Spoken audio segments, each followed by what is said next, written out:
Τι αντιδράσεις του σε ένα κομβικό σημείο στο 3:44. Με γκρι Σπανούλη, Παπα-Νικολάου, Αγραβάνη και Πρίντεζη Ολυμπιακός. 71-69, 3:34 ακόμη. Ο Βοροτσέβης κυνηγάει το Σπανούλη. Το μάτς είναι σε τεντωμένο η κλωστή. Ο Σπανούλης ξεφεύγει από τον Βοροτσέβιτς μέχρι μέσα! Με φάρτσο στην μπάλα, ταμπλό! 71-71. Ο Σπανούλης ξυπνά. Όπως τότε, όπως στη Μαδρίτη.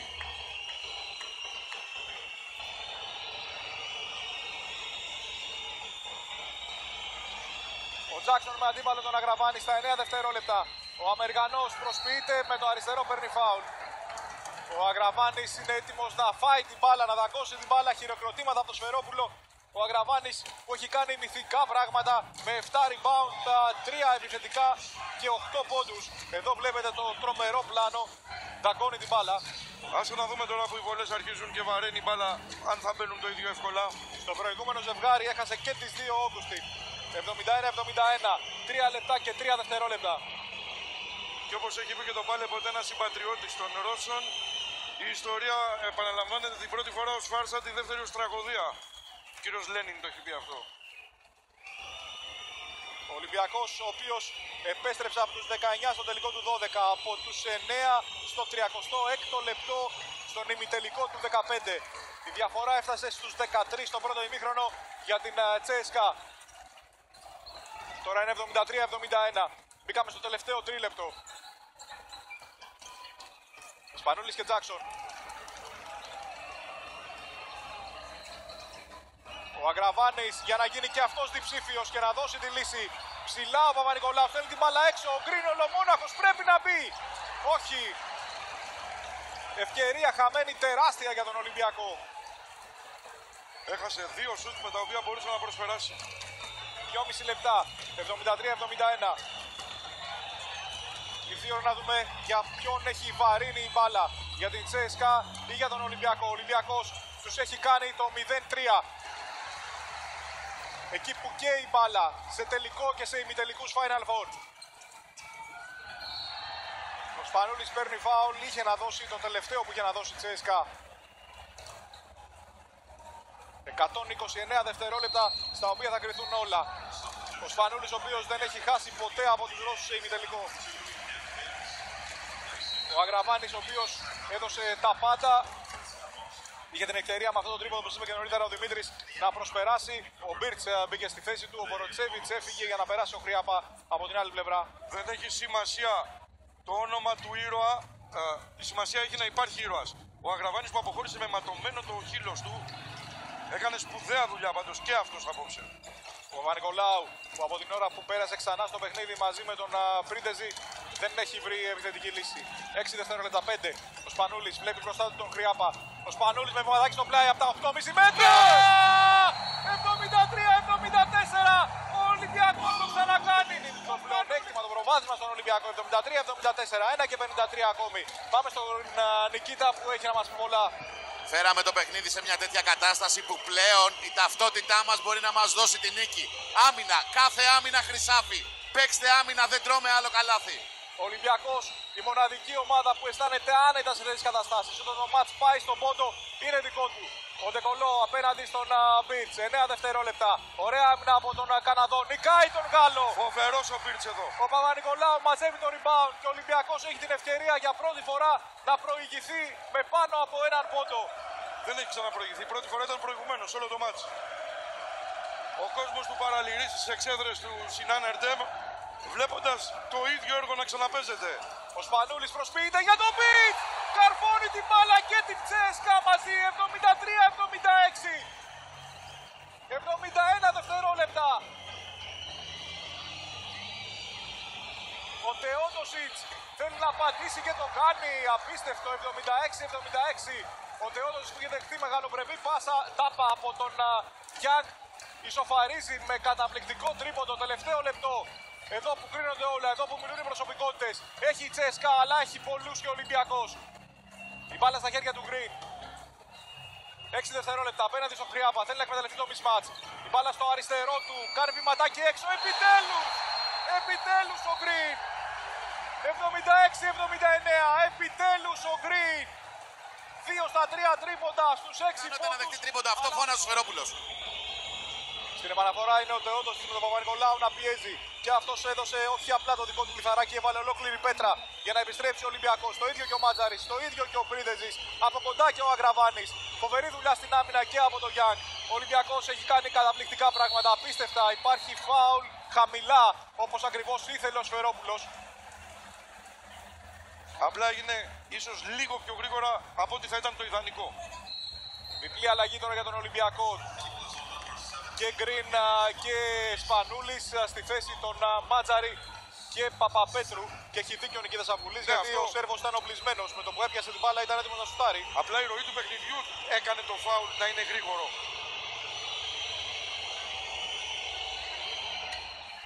Τώρα είπαμε είναι βαριά η μπάλα. 76-79 παραμένει. Κάτι μου θυμίζει 37,9 απομένουν. Σισκάουσκα τον έλεγαν. Τώρα ο Ολυμπιακός προηγείται όμως. Πρέπει να κρατήσει αυτή τη διαφορά. Δεν χρειάζεται να επιστρέψει από πουθενά. Έχει ήδη επιστρέψει. Είναι εδώ και φωνάζει δυνατά παρόν. 77-79. Ακόμη ένα time out. Ο Ολυμπιακός είναι με 2 πόντους μπροστά. Έχει την ευκαιρία να αυξήσει τη διαφορά του. Αν πετύχει τώρα καλάθι, γίνεται τεράστιο φαβορί. Πρίντεζη στην απέναντι πλευρά. Στο απέναντι καλάθι. Ο Μάτζαρης είναι στην επαναφορά με Σπανούλη, Γκριν, Παπα-Νικολάου και Πρίντεζη. Δεν ξέρω, ο Σφερόπουλος πήρε το time out για να πάει την επίθεση στην απέναντι πλευρά. Αν έχει ακούσει ο Νικήτας κάτι, δύσκολο, ξέρω ότι είναι. Όχι, είναι δεδομένο. Περιμένω από τον Ολυμπιακό ότι θα γίνει φάουλ. Το θέμα είναι να πάει σε παίκτη που θέλει ο Ολυμπιακός να του γίνει το φάουλ. Ο Πρίντεζης είναι αυτός που θα δίνει τα screen. Μόνο σε περίπτωση που δεν καταφέρει να ξεμαρκαριστεί Παπα-Νικολάου, Γκριν και Σπανούλης, τότε ο Πρίντεζης θα πάρει την μπάλα στα χέρια του. Είναι δηλαδή η τελευταία επιλογή. Ο Θεόντοσιτς, ο Χίγκινς, ο Ντεκολό, ο Χάινς και ο Κουρμπάνοφ. Είναι οι 5 της ΕΣΚΑ. Ο Μάτζαρης πηγαίνει στον πάγκο, ο Παπαπέτρου περνάει. Ο Ολυμπιακός παίζει με μια πεντάδα σε ένα μπόι που λένε. Η ЦΣΚΑ ξέρεις που τον Γκριν. ακούει Ολυμπιακό και το βάζει στα πόδια. Τρέχει. 0 στα 3 όταν η μπάλα καίει. 16-3 έχουν οι Ρώσοι σε κανονική διάρκεια play-off top 16 και βάζετε δεν ό,τι μετράνε θέλετε. αυτά. Δεν μετράνε αυτά. Όταν η μπάλα καίει, οι Ρώσοι φεύγουν με σκυμμένο το κεφάλι. Να μπει μπάλα μέσα, μπήκε, Σπανούλης. Απέναντί του είναι ο Higgins. Δεν κάνει φάουλ. Με 17 δευτερόλεπτα, 15 τώρα. Ο Τεόντοσιτς τώρα είναι κοντά εκεί και αυτός παίζει την άμυνα στο Σπανούλη. Ο Σπανούλης Τελειώστε το τώρα, απέναντι στον τελειώστε το. Τεόντοσιτς. Ξεφεύγει, πάσα για τον Πρίντεζη. Μετράει, Έχει μετράει, κόψιμο από τον μετράει. Χάινς. Τρίποντο από τον Παπα-Νικολάου. Θα Μέτραγε, χρειαστεί να δούμε μέτραγε. ξανά τη φάση. Ξανά θα πρέπει να δούμε τη φάση. Ο Τεόντοσιτς χάνει και ο Ολυμπιακός είναι αγκαλιά με την νίκη. Αγκαλιά με την πρόκληση στο τελικό. Είτε μετρούσε είτε δεν μετρούσε. Είναι στην ιστορία πλέον. 77-79, 6 δευτερόλεπτα και ο Ολυμπιακός έχει βολές. Έπρεπε να μετρήσει γιατί μου χάλασε το σενάριο. Είχα πει Πρίντεζη στο απέναντι καλάθι. Τώρα ο σκηνοθέτης μας δείχνει Άλλα τ' άλλο. το Άλλα τι ξεκάθαρο άλλο. φάουλ του Ντεκολό. Φάουλ, το ξέρουμε αυτό. Πριν έπρεπε να δούμε τι έγινε.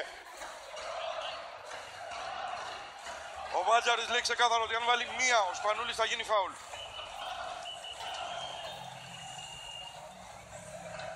Ο Σπανούλης δεν μετράει τι έχει κάνει μέχρι τώρα.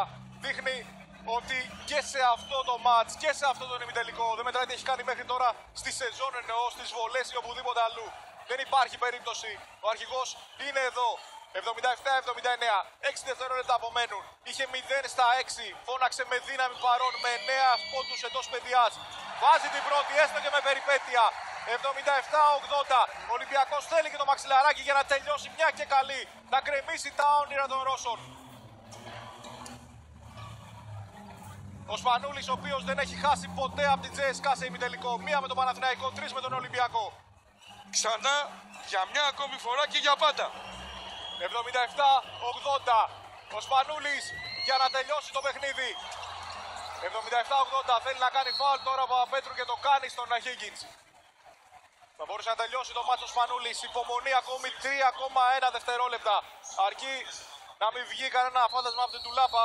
Ο Γριάπα δεν χρειάζεται να μείνει στον πάγκο. Τον βάζει μέσα πάντως ο Ιδούδης.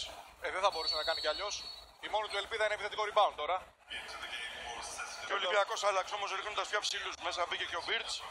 Γιατί σίγουρα η προσπάθεια θα είναι να χαθεί η δεύτερη βόλη, δεν γίνεται κάτι διαφορετικό. 77-80 ο Ολυμπιακός είναι αγκαλιά με την νίκη. Αγκαλιά με την πρόκριση ώστε να διεκδικήσει το τέταρτο κύπελλο πρωταθλητριών, τέταρτη Ευρωλίγκα στην ιστορία του. Με ένα rebound. Όλη η σεζόν είναι rebound. Ο Ολυμπιακός στο 7ο Final Four του τα τελευταία 10 χρόνια. Ο Higgins βάζει την πρώτη. Εδώ παίζονται όλα. Παίρνει το rebound, καθάρισες. Παίρνει το rebound, πηγαίνει τελικό. Δεν σε νοιάζει αν θα είναι η Real, δεν σε νοιάζει αν θα είναι η Fener. Εσύ θα βρίσκεσαι στο τελικό. Χάνει τη βολή ο Higgins. Ο Μπίρτς καθαρίζει. Η μπάλα στα πόδια του Χάιν. Ο Ολυμπιακός είναι στο τελικό. 78-80. 1,3 απομένουν.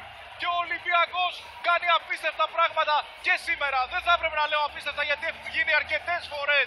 Αλλά ο Ολυμπιακός κάνει μοναδικά. Απλά το ξανακάνει. Ο Σφερόπουλος πήρε time out για να στείλει την μπάλα στην απέναντι πλευρά, να μην υπάρχει κίνδυνος από κάποιο κλέψιμο στην επαναφορά. Ο Ολυμπιακός επέστρεψε από τους 19 το 12, από τους 9 στο 36 το 2015. Τώρα επιστρέφει από τους 13 και περνάει μπροστά. Εκεί που καίει η μπάλα είναι όλοι παρόντες. Και ο Σπανούλης και ο Πρίντεζης και ο Παπα-Νικολάου και ο Αγραβάνης και ο Μάτζαρης είναι αυτοί που έχουν κάνει τον Ολυμπιακό μία από τις μεγαλύτερες ομάδες στην Ευρώπη. Μέσα στις δεκάδες ανατροπές στην ιστορία του Ολυμπιακού, στην πρόσφατη ιστορία του Ολυμπιακού, μόνο με μία μπορεί να συγκριθεί αυτή. Με αυτή του τελικού εδώ μέσα, το 2012. Με καμία άλλη. Είναι το γήπεδο του, είναι η δική του πόλη, είναι η Κωνσταντινούπολη. Όποιος κι αν είναι στο τελικό δεν τον ενδιαφέρει. Αυτός που κοιτάζει στα μάτια κάθε αντίπαλο είναι ο Ολυμπιακός. Αυτός που κάνει τους αντιπάλους να τρέχουν, να λένε όχι πάλι ο Ολυμπιακός. Είναι η ομάδα του Σφερόπουλου. Εδώ βλέπετε καταπληκτικό το πλάνο. Ο Ρώσος παρηγορεί τον γιο του που βλέπει την πρόκριση στο τελικό να πετά. Βλέπει την νίκη να πετά. Είναι ο Σπανούλης και η παρέα του. Είναι ο Μάτζαρης και οι υπόλοιποι. Είναι ο Παπα-Νικολάου. Είναι όλοι αυτοί που φώναξαν παρόντες. Ακόμη και ο Γκριν που ήταν εξαφανισμένος σε όλη τη διάρκεια του μάτς έβαλε 2 τρίποτα μαχαιριές. 78-80. Ο αιώνιος δίμιος της Τσέσκα. Μία επαναφορά για να ξαναγίνει. Αρκεί να μπει η μπάλα μέσα. Να μπει η μπάλα στο παρκέ. Φάουλ από τον Χρειάπα. Σπρώξιμο. 78-80. Ο Γκριν θα βάλει και τις δύο και θα τελειώσουμε. Ακόμα και τη μία να βάλει θα χάσει επίθεση στη δεύτερη. Έχει τελειώσει το παιχνίδι. Ο Ολυμπιακός, κυρίες και κύριοι, είναι στο τελικό. Δεν τον υπολόγιζε κανένας. Κάποια γκάλοπ εδώ στην τουρκική τηλεόραση έφερναν τους οπαδούς να του δίνουν ένα ποσοστό κοντά στο 3% για να περάσει στον τελικό. Οι 10 αθλητές της Ευρωλίγκα που η επίσημη διοργάνωση τους ζήτησε να προβλέψουν ποιο θα είναι το ζευγάρι του τελικού, έλεγαν όλοι Φενέρ, Τσέσκα. Κανείς δεν υπολόγιζε τον Ολυμπιακό. Κανείς εκτός από τους ίδιους τους παίκτες του Ολυμπιακού, αυτούς που ταξίδεψαν εδώ, αλλά και τους πολλούς φίλους του που βλέπουν το μάτς από την τηλεόραση. Υπάρχει λάθος. Δεν τον υπολόγιζε και η Τσέσκα μέχρι που το ξαναείδε μπροστά της. Μέχρι που ξαναείδε την ώρα που ο Ολυμπιακός προσπέρασε για πρώτη φορά να ξαναγεννιέται το φάντασμα. Ο Ιτούδης έβαλε αρχές σε αυτή την ομάδα, την έκανε ομάδα, κέρδισε πέρσι την Ευρωλίγκα, αλλά ήταν αδύνατον να βγάλει από πάνω της το φόβο, τον εφιάλτη που βλέπει όταν παίζει με τον Ολυμπιακό. Τι κι αν ισοφάρισε ο Θεόδος της το 79-79 με ένα σούπερ τρίποντο και ενώ νωρίτερα ακόμη δεν έχουμε δει ποτέ αυτή τη φάση. Λογικά θα μετρούσε το καλάθι του Πρίντεζη, δεν θα χρειαζόταν να φτάσουμε καν ως εδώ. 1,2 απομένουν. Ο Γκριν απλά τυπικά είναι αυτά. Τσέσκα δεν κέρδισε ποτέ Final Four που ήταν εκεί, ελληνική ομάδα. Ποτέ. Στα 78-81. Ένα δευτερόλεπτο και 2 δέκατα τα έχουμε χάσει με αυτά που βλέπουμε σήμερα από τον Ολυμπιακό. Για μία ακόμη φορά. Θλιμμένα πρόσωπα, οι Ρώσοι. Τελείωσε! 78-82. Ο Ολυμπιακός είναι στο τελικό της Κωνσταντινούπολης. Δεν υπάρχει επιστροφή για τους Ρώσους. Ο Ολυμπιακός δείχνει ότι είναι ο βασιλιάς. Αυτός πρέπει να είναι στο τελικό. Αυτός είναι στο τελικό. Δεν τον νοιάζει η Φενέρ, δεν τον νοιάζει η Ρεάλ Μαδρίτης. Εκείνος κάνει αυτό που πρέπει. Ο Ολυμπιακός που ρίχνει στο καναβάτσο την απόλυτη πολεμική μηχανή της φετινής χρονιάς και μια ομάδα με 45 εκατομμύρια ευρώ μπάτζετ. Ο Ολυμπιακός, κυρίες και κύριοι, προκλείται στο τελικό. Την Κυριακή το βράδυ θα διεκδικήσει το τρόπαιο. Ή η Φενέρ ή η Ρεάλ θα είναι απέναντί του. αλλά με αυτά που έχει κάνει ο Ολυμπιακός τα τελευταία χρόνια δεν φοβάται κανέναν. Το έχει αποδείξει. Το απέδειξε και στα play-off όταν η ΕΦΕΣ του έσπασε την έδρα. Δεν ήταν αρκετό αυτό. Επέστρεψε με 2 νίκες και εξαιρετικό διάβασμα των παιχνιδιών. Ο Ολυμπιακός κάνει το ίδιο και κόντρα στην CSKA, η οποία για 34-35 λεπτά ήλεγχε τα πάντα. Είχε το μάτι στο δικό της ρυθμό, αλλά εκεί που έπρεπε μίλησαν αυτοί που έπρεπε. Μίλησαν οι πρωταθλητές. Η μεγαλύτερη ευρωπαϊκή ομάδα της τελευταίας δεκαετίας είναι ξανά σε ένα τελικό. Και θα παίξει την Κυριακή εδώ, την Κυριακή το βράδυ, για να διεκδικήσει όχι μόνο αυτό που της αντιστοιχεί, αυτό που ξέρει να παίρνει. Αυτό που η ψυχή της, ο χαρακτήρας της και η προσωπικότητα των παικτών της, η ικανότητα ενός προπονητή του Γιάννη Σφερόπουλου την έχει φέρει μέχρι εδώ. Είδατε και στο κοντινό πλάνο. Που δεν έχει συμβιβαστεί με την ήττα. Για να τον ακούσουμε. This is our life to play these games. That's why we fight all season. That's why we are blessed from the God and we play the game of basketball. You know, it's my job to work up there and like find the right question for you to ask you. But the only question I have is how? How do you keep doing this? I try to make the best for the team. I try to, in the crucial moments, to take the right decisions. This is my job here. And finally, we succeed to win today. You never ever worried once about the first 3 quarters where you had a tough time scoring. You made only a couple foul shots, that was it. But then you came up big again. Not only with the baskets, but with assists also, getting everybody else involved. Yeah, you know, I saw that CSKA is very good defensive organized for me. I try to put my teammates in the game. And after, when I come back last quarter, I have a lot of power to make my game. Once again, you give me reason to call you Mr. Spanoulis, man. Great job. Πώς το κάνεις αυτό ήταν η ερώτηση. Πώς το κάνεις, πώς γίνεται να μην κάνεις